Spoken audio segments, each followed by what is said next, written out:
My dad taught my brother to drive, fish, and play guitar. I learned everything from YouTube, never once complained. Then at 26, Dad called for the first time in months. He needed a co-signer. Guess which son he asked? My name's Jake, I'm 26, and I want to tell you a story about the day my father finally called me. Not because he missed me. Not because he wanted to check in or hear about my life. He needed something. And the fact that I wasn't even surprised tells you everything you need to know about how I grew up. Let me back up. I'm the younger of two sons. My older brother Coulter is 29, and growing up, Coulter was the son that my dad orbited around. I'm not exaggerating. My dad, whose name is Gene, treated fatherhood like it was a one-kid deal, and Coulter got the golden ticket. From the time I was old enough to notice, which was probably around 5 or 6, it was obvious that Gene had a favorite. And it wasn't me. It wasn't even close. Coulter got the fishing trips. Every other Saturday, the two of them would load up the truck before dawn, drive out to Lake Shelton, and spend the whole day on the water. I'd hear them come home sunburned and laughing, Coulter telling some story about a bass he almost caught. I asked to go once. I was maybe 7. Gene looked at me like I'd asked to borrow the car. He said the boat only had 2 seats, which was true, but he never once suggested we figure something out. Just know, Coulter got the driving lessons. Gene spent 3 weekends teaching him to drive in the church parking lot down the road. I know because I watched from the porch. When I turned 15 and a half, I asked Gene if he'd teach me. He said he was busy. For 6 months. I ended up learning from a girl in my class named Reagan who had her license and a beater Honda Civic with a sticky clutch. She taught me how to drive stick in a Walmart parking lot at 9 o'clock at night while eating cold chicken nuggets. Honestly, it was one of the better memories of my teenage years, which tells you something about the rest of them. Coulter got the guitar. Gene played in a band in his 20s, nothing serious, bar gigs and backyard parties, but he was decent. He bought Coulter an acoustic when Coulter turned 12 and spent months teaching him chords in the living room. I could hear them from my bedroom. I wanted to learn so badly that my chest ached, but I never asked. By that point, I'd figured out the pattern. So I taught myself. YouTube became my father. I'm not being dramatic. I'm being literal. I learned guitar from a guy named Trey who posted 15-minute lessons from his garage in Alabama. I learned to change a tire from a video with 400,000 views and a guy who never showed his face. I learned to tie a tie for my 8th grade formal from a 60-second clip I replayed 11 times in the bathroom while my mom waited in the car. Every skill that a dad is supposed to hand down, I got from a screen. And I never once complained about it. Not to Gene, not to my mom, not to anyone. My mom, Jolene, she knew. She wasn't blind. But Jolene was the kind of woman who believed that if she didn't acknowledge a problem, it would eventually solve itself. She'd watch Gene ignore me at the dinner table, and then later she'd come to my room and say something like, "Your dad loves you. He just shows it differently." I used to nod and say okay.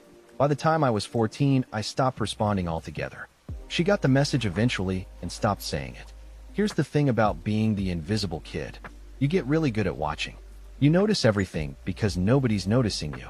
I noticed that Gene would talk to Coulter about his plans, his friends, his future, like he was genuinely interested. When Gene talked to me, if he talked to me, it was instructions. Take out the trash. Mow the lawn. Tell your mother I'll be late. I was less of a son and more of a household intercom system. Coulter, to his credit, wasn't a bad brother. He wasn't cruel. He just never questioned why things were the way they were. He got the attention. So from his perspective, fatherhood looked normal. If you're the one getting fed, you don't think to ask if anyone else at the table is hungry. I don't blame Coulter for being a kid, but I do think that as he got older, he could have noticed. He could have said something. He didn't. I graduated high school with a 3.7 GPA. Gene didn't come to the ceremony. He said he had a work thing. Coulter's graduation 2 years earlier, Gene was in the front row with a sign. An actual sign, like the kind you'd bring to an airport. I found out about it later from a photo Jolene had on the fridge. She took it down after she saw me looking at it, but the magnet stayed, and every time I opened the fridge I'd see that empty spot and remember. I moved out at 18, got a job at a warehouse, then a better job at a shipping logistics company, then started taking online courses at night. Business management, nothing fancy, but I stuck with it. By 23, I was an operations supervisor. By 25, I'd been headhunted by a larger firm and was pulling in more than Gene ever made in his best year, though I didn't know that at the time. During all of this, Jean called maybe 4 times a year. Birthday, Christmas, and 2 random occasions that I think were accidental pocket dials he decided to commit to. The conversations were always 60 seconds of how's work, fine, how's Coulter, good, all right then, talk soon. Like we were business acquaintances who'd exchanged cards at a conference. I built a life. I had a small apartment that I kept clean, a dog named Herschel who was 60 pounds of loyalty and bad breath, and a girlfriend named Sutton who I'd been with for about a year. Sutton was the first person who ever made me feel like I was someone's first choice. She'd text me in the middle of the day just to say she was thinking about me. The first time she did that, I stared at my phone for a full minute because I didn't know how to respond to someone wanting to talk to me for no reason. Life was good. Quiet, but good. I wasn't rich, but I was stable. I wasn't famous, but I was respected at work. I wasn't close with my family, but I'd made peace with that. Or at least I thought I had. Then Jean called. It was a Tuesday in October. I remember because Herschel had just destroyed a throw pillow, and I was on my hands and knees picking stuffing out of the carpet when my phone buzzed. I saw the name and my first thought, honestly, was that someone had died. That's the only reason I could imagine Jean calling me on a random Tuesday. I picked up and said hello and waited for the bad news. But nobody was dead. Jean was fine. Jolene was fine. Coulter was fine. Everyone was fine. Jean needed a co-signer. He said it casually, like he was asking me to pass the salt. He and Jolene were refinancing the house. Their credit had taken a hit because of some medical bills from the year before, and the bank wanted a co-signer to approve the new terms. He'd already asked Coulter, he told me, but Coulter's credit wasn't great either. Something about a car loan that went sideways. So here was Jean, calling the son he hadn't fathered, hadn't taught, hadn't attended a single milestone for, asking me to put my name on his financial life. I didn't say anything for about 10 seconds. Jean took that as confusion and started explaining what a co-signer was, slowly, like I was 12. And something about that, the assumption that I wouldn't even know the word, that's what made my hands start shaking. Not the audacity of the ask, the assumption that I was still the kid who didn't know anything. I told him I'd think about it. He said okay, but his voice had that edge to it, that tone he used to use when I took too long doing something he'd asked. Like my hesitation was an inconvenience. Like I owed him an immediate yes. I hung up, sat on the floor next to Herschel and the destroyed pillow, and stared at the ceiling for a long time. And I thought about every YouTube video, every lesson I taught myself, every empty seat at every event, every time I was the second son who came in dead last. And I thought, you've got to be kidding me. I didn't sleep that night. I kept replaying the phone call in my head, turning it over like a rock I'd found in the yard, looking at it from every angle. It wasn't just the cosigner thing. It was the way Jean had said it. The casualness. The expectation. Like calling me was the equivalent of digging through the junk drawer because you couldn't find what you needed in the regular drawers. Sutton noticed. She came into the living room around midnight and found me sitting on the couch in the dark with Herschel's head on my lap. She didn't ask what was wrong right away. She just sat down next to me, pulled a blanket over both of us, and waited. That's the thing about Sutton. She never rushed me. She let me come to it. So I told her. I told her about the call, about the co-signer, about all of it. And then, because the dam was already cracking, I told her things I'd never told anyone. About the fishing trips I never got. About watching Jean teach Coulter to drive from the porch. About the graduation sign. About learning to shave from a video because I was too embarrassed to ask. Sutton listened to every word.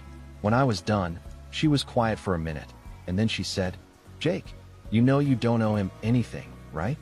And I said I knew that. But the truth was more complicated, and she knew it too. Because knowing something in your head and feeling it in your gut are two completely different sports. The next morning, Jolene called. That was unusual. Jolene and I talked maybe once a month, usually on Sundays, usually for about 4 minutes. But this was a Wednesday morning, and I could tell from her voice that Jean had briefed her on the situation and she'd been deployed. She started soft. "Hey honey, how are you? I miss you. We should get together soon." Then she eased into it. "Your dad mentioned he talked to you about the house." I said yeah, he did. She said it would really mean a lot to them. She said the medical bills had been rough and Jean was too proud to explain the details. Then she said, "You've always been so responsible, Jake. We're so proud of how you've turned out." I almost laughed.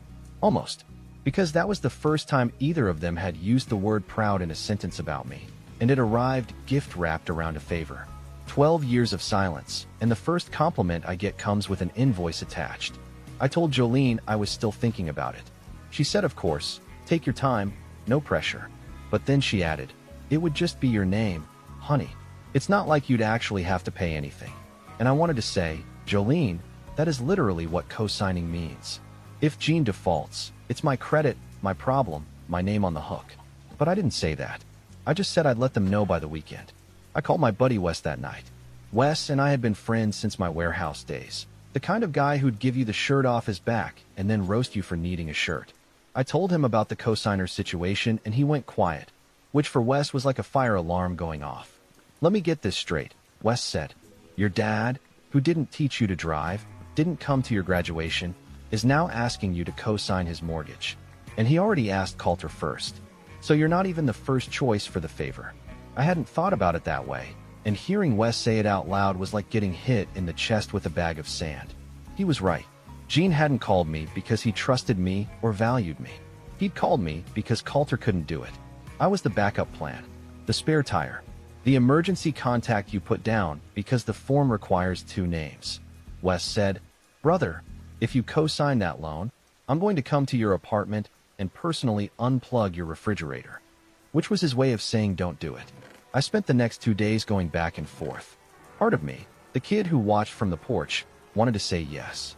Wanted to believe that maybe this was the start of something. Maybe if I helped Jean, he'd see me differently. Maybe we'd get that fishing trip 30 years late. I know how pathetic that sounds, but that's the thing about wanting your dad to love you. It doesn't matter how old you get. The kid inside you keeps hoping. On Friday night, I called Jean to give him my answer. I was going to say yes. I'd rehearsed it.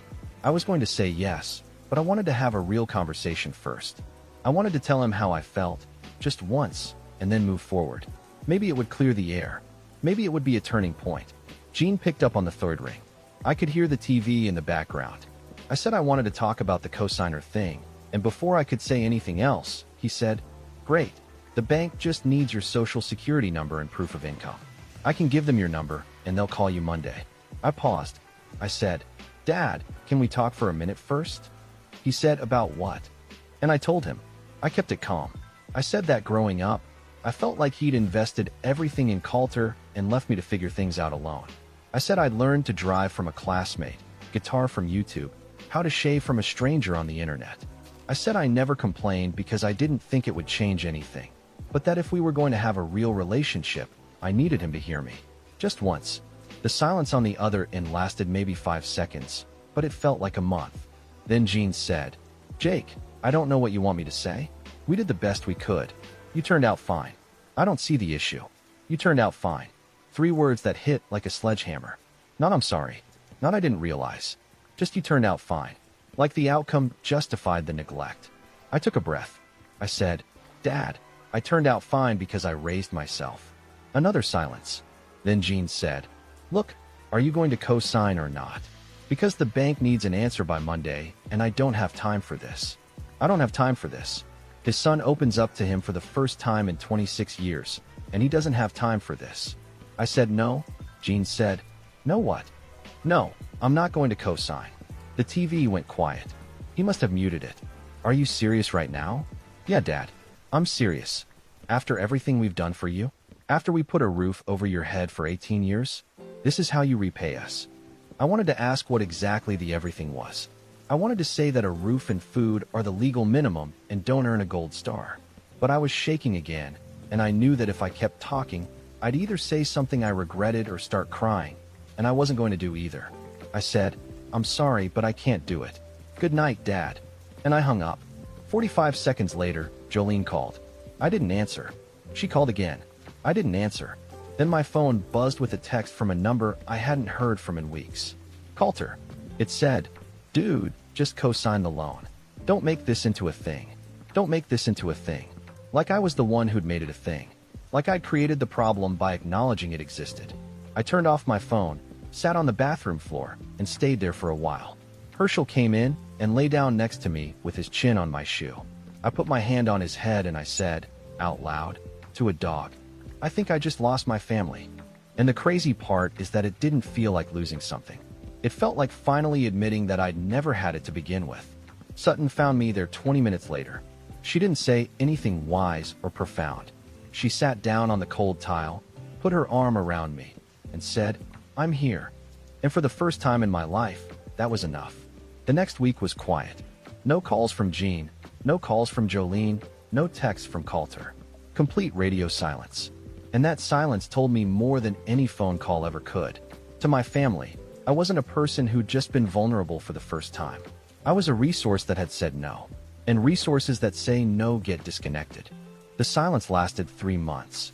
No Thanksgiving invite, no Merry Christmas text, nothing. Jolene, who at least used to call once a month, went completely dark. Coulter didn't reach out once. And Jean, well, Jean had never been big on calling in the first place, so his absence was just a louder version of the usual nothing. I'd be lying if I said it didn't gut me. It did. I went through about 6 weeks of feeling like I was walking around with a hole in my chest. I'd be fine at work, focused, productive, professional, and then I'd get in my car and just sit there for 10 minutes staring at the steering wheel. Sutton would catch me zoning out at dinner, and she'd gently bring me back with a question about something mundane, like whether Herschel needed more of the expensive dog food or if the cheap stuff was fine. She knew I wasn't okay. She also knew I needed to process it on my own timeline. The worst night was Christmas Eve. Sutton and I were on the couch watching some old movie, and I kept glancing at my phone on the coffee table. I wasn't even conscious of it until Sutton said, "They haven't called, Jake." Not mean, just honest. Something about her saying it out loud cracked me open, and I excused myself to the bathroom and sat on the edge of the tub. I wasn't crying. I was just empty. There's a difference. Crying means something is happening inside you. Empty means everything already happened, and now there's just the aftermath. I made a decision that night. I was done waiting for Jean to become the father I needed. I was done hoping Jolene would stand up for me. I was done expecting Coulter to notice. They'd shown me who they were, consistently, for 26 years, and I'd finally run out of reasons to pretend otherwise. So I threw myself into the only thing that had never let me down. Work. My company, a logistics firm called Bridgepoint, was growing fast. We'd landed 2 major distribution contracts in the fall, and the operations side was stretched thin. My boss, a woman named Harlan who was about as warm as a brick wall, but twice as dependable, pulled me into her office in January and said they were creating a new regional manager position. She said I was the strongest internal candidate and that if I wanted it, I should put together a proposal for how I'd restructure the Southeastern Division. I spent the next 3 weeks living at my desk. I analyzed routes, costs, staffing models, vendor contracts. I built spreadsheets that would have made an accountant weep with joy. I put together a 40-page proposal with projections, timelines, and a phased rollout plan. Sutton told me I needed to eat something that wasn't a protein bar. Herschel started bringing his leash to my desk, which was his version of a wellness check. I submitted the proposal in early February. Harlan read it, called me into her office, and said, "This is the best internal proposal I've seen in 15 years. Then she said something that hit harder than she intended. "Jake, you clearly taught yourself how to think strategically. Where'd you learn this?" And I almost said YouTube, because in a way, that was true. Every skill I had, I'd cobbled together from free courses, online tutorials, library books, and trial and error. But instead I just said, "I figured it out along the way." Harlan nodded like she understood more than I was saying, and told me the position was mine if I wanted it. I said yes before she finished the sentence. The promotion came with a 40% raise, a small team of my own, and an office with a door that closed. I know that last part sounds trivial, but when you grow up as the kid nobody paid attention to, having a room where you're the person in charge feels like someone finally handed you the microphone after you spent your whole life in the audience. I started building something, not just at work, but personally. Sutton and I moved into a bigger apartment. I adopted a second dog, a scrappy little mutt named Pepper who Herschel tolerated with the dignity of a much larger animal. I started playing guitar again, not from YouTube this time, but at an open mic night at a coffee shop called Clementine's. The first time I played, my hands were shaking so badly I botched the bridge of every song. But people clapped anyway, and the barista gave me a free espresso, and I drove home feeling like I'd conquered something. I also started seeing a therapist named Dr. Linden, a small woman with big glasses who had a talent for saying things that made me want to argue, and then realize she was right.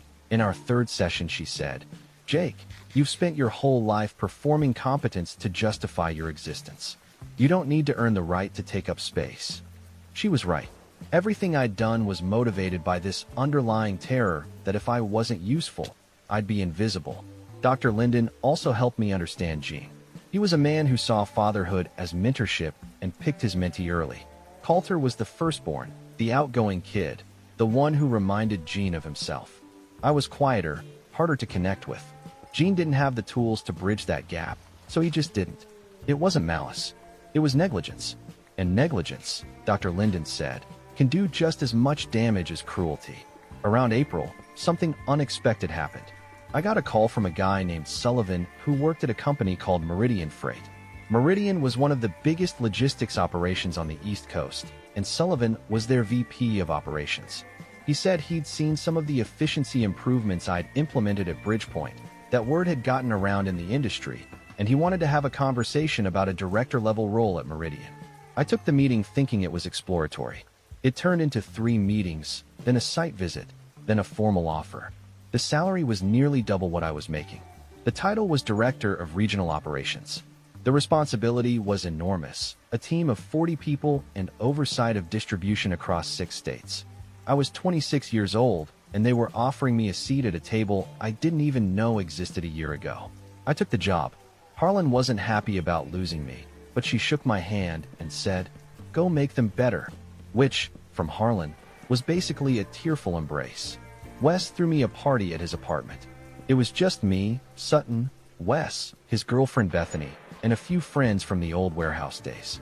We ate pizza and drank cheap beer, and Wes gave a toast that was 90% insults and 10% genuine emotion. He said, "Jake taught himself everything he knows, which explains why he's smarter than the rest of us combined, and also why he still can't parallel park." Everyone laughed. I laughed too. And for the first time in a long time, the laughter didn't have an ache behind it. I was building something real. A career, a relationship, a life that had nothing to do with Gene or Jolene or Coulter. I'd stopped checking my phone hoping they'd call. I'd stopped rehearsing conversations in the shower, the ones where I'd say exactly the right thing and Gene would finally get it. I was moving forward. Not with anger, not with bitterness, just with this quiet, stubborn momentum that had been carrying me since I was a kid watching tutorials in my bedroom. And then, because life has a sense of timing that would put most screenwriters to shame, Gene called again. I was sitting in my new office at Meridian, 3 weeks into the job, when his name lit up my phone. I stared at it for 4 rings. Herschel wasn't there to put his head on my lap this time, but Pepper's face was my lock screen, which was close enough. I picked up. Gene said hello. His voice sounded different. Smaller. Tired. He asked how I was doing. I said fine. There was a pause, the kind of pause that has weight to it, and then Gene said he needed to talk to me about something. Not a favor this time, he said. Something bigger. I leaned back in my chair, looked at the ceiling of my brand new office, and said, "All right, Dad. I'm listening." Gene talked for about 20 minutes, which, for a man who had historically communicated with me in sentences shorter than a fortune cookie, was practically a filibuster. The refinance had gone through. They'd found another co-signer, some friend of Jolene's from her church group, named Deacon, who apparently had decent credit and a generous spirit. But that wasn't the issue. The issue was Coulter. Coulter, the golden son, the fishing buddy, the one who got the guitar and the driving lessons and the front row father, had gotten himself into trouble. He'd been running a small contracting business for the last few years, doing deck builds and bathroom remodels, and according to Gene, business had been good. Except it hadn't been. Coulter had been underbidding jobs to win contracts, paying his crew under the table to save on taxes, and borrowing money from Gene and Jolene to cover the gaps. He'd also taken out a personal loan using the house, the same house they'd just refinanced, as collateral. Gene had co-signed it. You read that right. Gene co-signed a loan for Coulter. The same Gene who asked me to co-sign his refinance because Coulter's credit was too damaged. He'd already tied himself financially to Coulter's sinking ship, and now the ship was going down with both of them on it. Coulter's business had collapsed. 3 clients had filed complaints.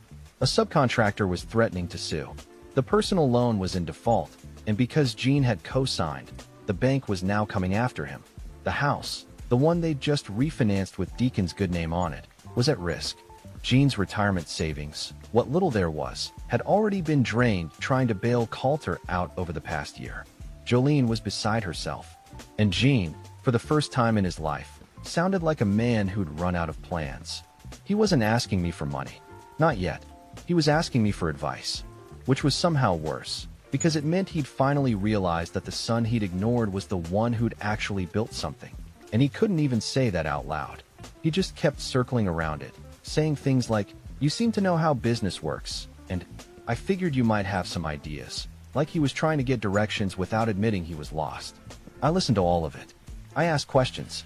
How much did Coulter owe? About $140,000 between the loan and the lawsuits. How much equity was in the house? Not enough. Did Coulter have a lawyer? No. Coulter thought he could handle it himself. Of course he did. When Jean finished, I didn't say anything for a minute. Then I said, "Dad, I'm going to be honest with you. This is a mess, and I'm not sure why you're calling me about it." Jean said, "Because you're the smart one, Jake." And there it was. The thing I'd waited 26 years to hear, delivered not as a compliment, but as a confession. Not "you're the one I'm proud of," or "I should have paid more attention to you." Just "you're the smart one."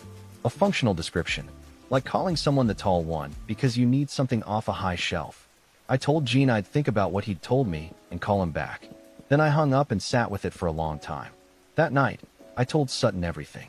She listened, and then she said the thing I was already thinking but hadn't wanted to admit. "Jake, this is your chance to be the bigger person. But being the bigger person doesn't mean being the doormat. You can help on your terms." She was right.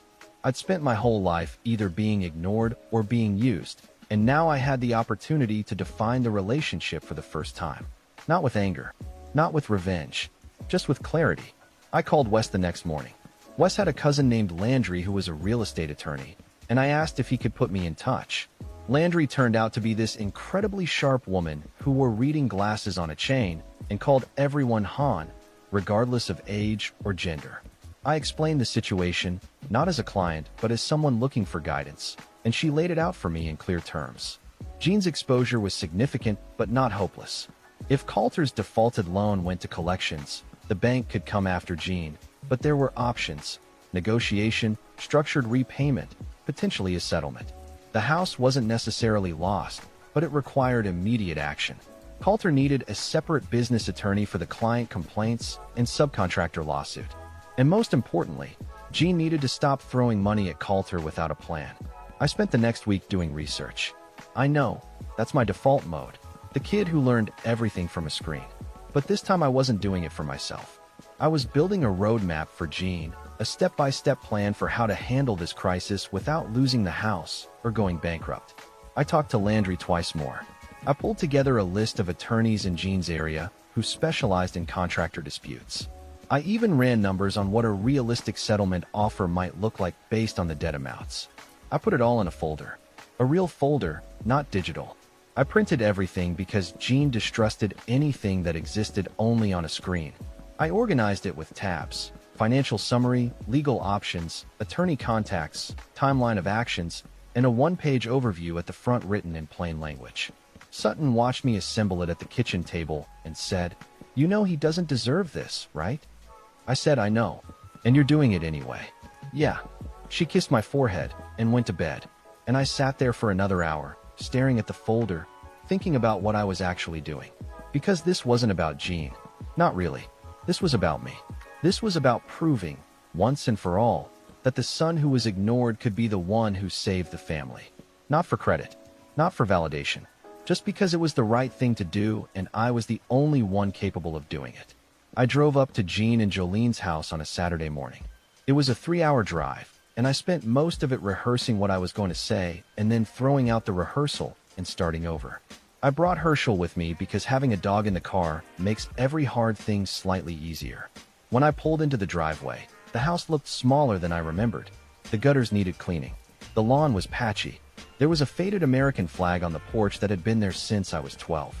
Coulter's truck was parked on the street, which I hadn't expected. I sat in the car for a minute, rubbed Herschel's ears, and said, "All right, buddy, let's go be the bigger person." Jean opened the door. He looked older. The kind of older that happens fast, when stress compresses the years. Jolene was behind him, and she had that look on her face, that tight-lipped, eyes wet look of a woman who'd been crying recently and was trying very hard to pretend she hadn't been. Coulter was sitting at the kitchen table. He looked up when I walked in, and I could read his face immediately. He was embarrassed, defensive, and just barely containing resentment. Here was his little brother, the invisible one, walking in with a plan to fix the mess he'd made. That had to sting. I set the folder on the table and said, "I'm not here to lecture anyone. I'm not here to say I told you so. I'm here because this family is in trouble and I have a plan to get you out of it. But there are conditions." Jean blinked. "Conditions?" "Yeah, Dad. Conditions." I opened the folder and laid it out. Every document, every option, every phone number. I walked them through it step by step. The settlement strategy for Coulter's loan, the attorney referrals for the lawsuits, the repayment plan that would protect the house, all of it. And then I said, "Here's the condition. I'll manage this process. I'll coordinate with the attorneys, I'll negotiate with the bank, and I'll make sure this gets resolved. But in exchange, I need something from this family that I've never gotten."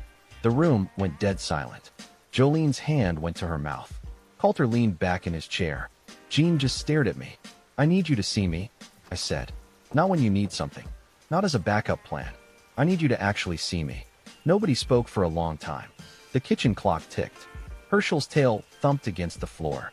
And I stood there, 26 years old, holding a folder full of solutions, waiting for my family to decide if I was worth acknowledging. Jolene broke first. She started crying. Not the quiet kind. The kind where your whole body gets involved and you have to grab the counter to stay upright. She said, "Jake, I'm so sorry. I'm so sorry." And she kept saying it, like if she said it enough times it would fill in all the years. Jean didn't cry. Jean isn't built that way. But something shifted in his face. The stubbornness, that concrete wall he'd kept between us for as long as I could remember, cracked. Not all the way, but enough. He looked at the table, then at the folder, then at me, and he said, "I don't know how we got here." And I said, "I do, Dad. You chose one son and forgot the other. And the one you forgot taught himself everything you should have taught him.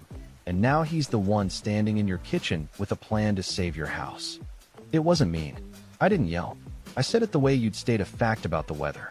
Clear and undeniable. And Jean heard it. I could tell because he didn't argue. He didn't deflect. He just nodded, slowly, like a man absorbing a punch he knew he deserved. Coulter was a different story. Coulter sat there with his arms crossed and his jaw tight, and after a minute he said, "So what? You're the hero now? You come in with your fancy job and your folder, and suddenly you're better than everyone." I looked at my brother. My older brother, who got every advantage, every ounce of attention, every lesson, and every Saturday morning on the lake. My brother who was sitting in our parents' kitchen because his business had collapsed and he didn't know what to do. And I said, "Coulter, I'm not better than you. I'm just the one who had to figure things out on his own. And right now, you need someone who knows how to figure things out. So you can either let me help or you can keep sinking. But I'm only going to offer once." He didn't say anything for about 30 seconds. Then he uncrossed his arms and said, quietly, "Fine." That was good enough for me. Over the next 4 months, I managed the entire recovery. Landry negotiated with the bank and got the defaulted amount reduced by nearly 40%. I connected Coulter with a business attorney named Boyd who handled the complaints and the lawsuit. 2 complaints were resolved with partial refunds. The lawsuit was settled out of court for a fraction of the original amount because Boyd discovered the subcontractor had failed to file proper lien paperwork, giving Coulter leverage he didn't know he had. I set up a repayment plan that protected the house. I reviewed every document, every counteroffer, every legal filing. I was on the phone with attorneys and bank reps at least twice a week, usually during lunch in my car at Meridian. Sutton kept me grounded. She'd remind me to eat, to sleep, to take Herschel for a walk, to play guitar, to exist as a person and not just a crisis manager. Dr. Linden helped me process the emotional side, the anger that would flare up at random moments, the sadness that crept in when I was too tired to keep it out, the complicated grief of helping a family that had never helped me. By the end of it, Jean's financial situation was stabilized.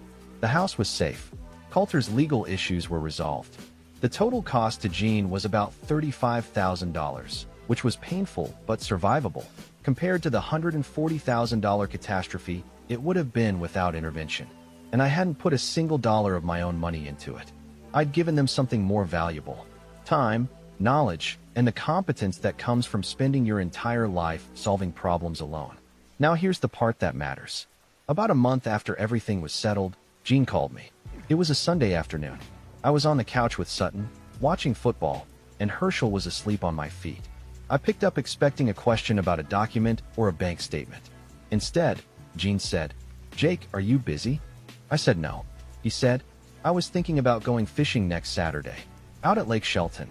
Haven't been in a while. Wondering if you'd want to come." I didn't say anything for a second. Sutton looked at me and mouthed, "What?" And I held up a finger. "You're asking me to go fishing," I said. "Yeah," Jean said. "If you want. No pressure." I could have said no. Part of me wanted to. Part of me wanted to say, "You're 30 years late, Dad." And that part wouldn't have been wrong. But Dr. Linden had said something in our last session that stuck with me. She said, "Jake, forgiveness isn't saying what happened was okay. It's deciding that what happened doesn't get to control what happens next." I said, "Yeah, Dad, I'll come." That Saturday, I drove up to Jean's house at 5 in the morning. He was already on the porch with 2 travel mugs of coffee and a tackle box that looked like it hadn't been opened in years. We loaded the truck in the dark and drove to the lake in mostly silence, but it wasn't the bad kind of silence. It was the kind where 2 people are trying to figure out how to be around each other without a crisis forcing them together. We sat on the boat for 4 hours. Jean caught a smallmouth bass. I caught nothing. Absolutely nothing. Not even a nibble. Jean laughed, and I laughed, and it was the first time I'd heard my father laugh with me instead of near me.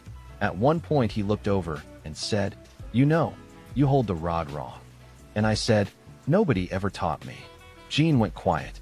Then he said, "Yeah, I know." And he reached over and adjusted my grip, gently, the way a father teaches a son, 30 years late, but not 30 years too late. I'm not going to pretend everything was perfect after that. It wasn't. Jean is still Jean, a man built from stubbornness and silence in a generation that didn't believe in talking about feelings. We don't have deep conversations. We don't hug at the end of visits. But he calls now, every couple weeks, sometimes about nothing, sometimes to tell me about something he saw on the news or to ask how Herschel is doing. And each call is a little longer than the last. Jolene and I talk every Sunday. She cries less now. She asks about Sutton, about work, about Pepper. She sent me a birthday card last year that just said, "I see you, honey." I put it on my fridge with a magnet, right where the old photo used to be. Coulter and I are cordial. We'll never be close, I think. He carries too much guilt about what he got, and I carry too much awareness of what I didn't.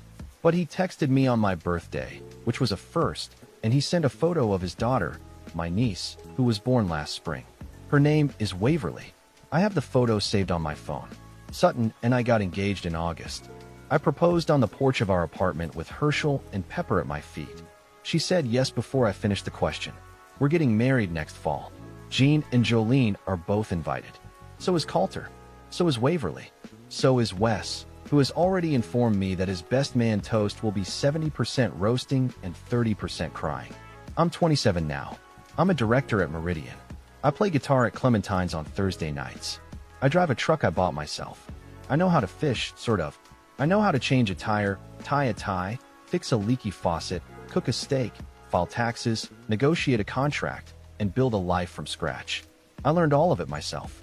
And for a long time, that was the loneliest fact about me. But here's what I figured out. The kid who had to teach himself everything didn't grow up broken. He grew up resourceful. He grew up into the kind of man who could walk into a crisis with a folder and walk out with a family. Not the family he deserved as a kid, but the family he's choosing to build as an adult. My dad taught my brother to drive, fish, and play guitar. I learned everything from YouTube. And when the time came, the YouTube kid was the one who saved the house. I'm not angry anymore. I'm not waiting by the phone. I'm just Jake, sitting on my porch with my dogs and my fiancée, playing a guitar I taught myself, living a life I built with my own 2 hands. And honestly, I wouldn't trade that for anything. Not even a Saturday on the lake 30 years ago. Because the man who went fishing that morning earned it. Every cast, every quiet laugh, every awkward silence. He earned it all. And the kid watching from the porch? He finally got off the porch.